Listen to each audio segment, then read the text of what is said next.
Have you ever found yourself at a social event, standing awkwardly in the corner, pretending to check your phone just to avoid talking to people? Maybe you've even rehearsed what to say, but the moment someone actually approaches you, your brain goes into sleep mode.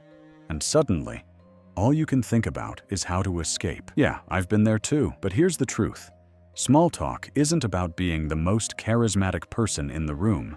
It's about making connections, genuine, simple, and effortless. And today, I'm going to show you how to master small talk. Even if you're the most introverted person on the planet. No fake enthusiasm, no awkward pauses, and definitely no boring weather talk. Just simple, practical tricks that actually work. So, let's dive in. Most introverts struggle with small talk for one simple reason. It feels pointless.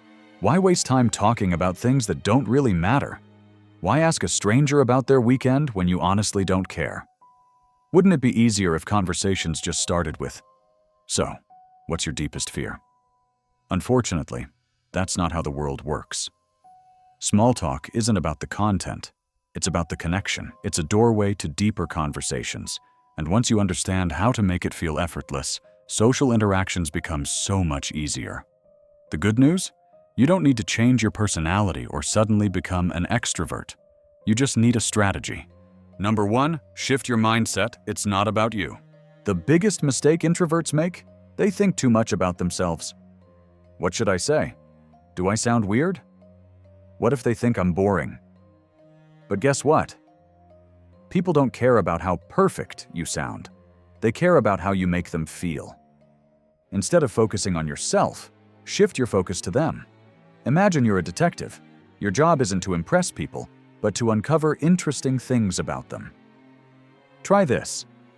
Next time you meet someone new, pretend you're there to interview them for a documentary about their life.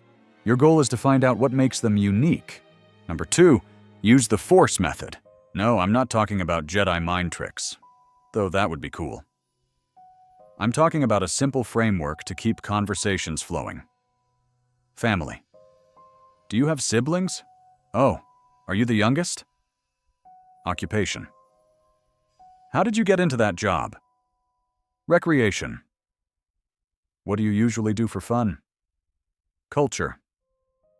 Any TV shows you've been obsessed with lately? Education. What was your favorite subject in school? These are easy, natural conversation starters that help people talk about themselves, which, by the way, they love doing. Number 3, the art of follow-ups. Okay, so you've asked a question, they've answered, now what? Instead of just saying cool and letting the conversation die, follow up with curiosity. For example, them. I love hiking. You. Nice. What's the best hike you've ever done? Them. I work in graphic design.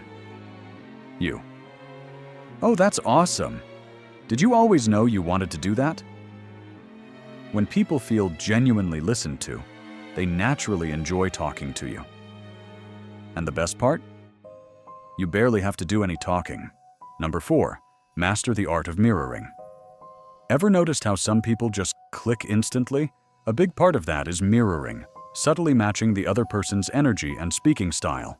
For example, if they're enthusiastic, match their excitement without overdoing it. If they're calm and laid back, keep your tone relaxed. If they use humor, throw in a joke or two. It makes people feel comfortable, like you get them. Number 5, know how to exit a conversation smoothly. Not every conversation needs to last forever. If you're stuck in an awkward chat or just need a break, here's how to exit gracefully. Use a transition. Hey, it was awesome chatting with you. I'm gonna grab a drink, but I'll catch you later. Great meeting you. I just saw a friend I need to say hi to, but enjoy the rest of your night. Give a compliment plus exit. You have such an interesting perspective on that. I'm gonna head out, but I loved talking to you. This way, you leave on a positive note, and no one feels weird. Number 6, what if you're stuck with nothing to say?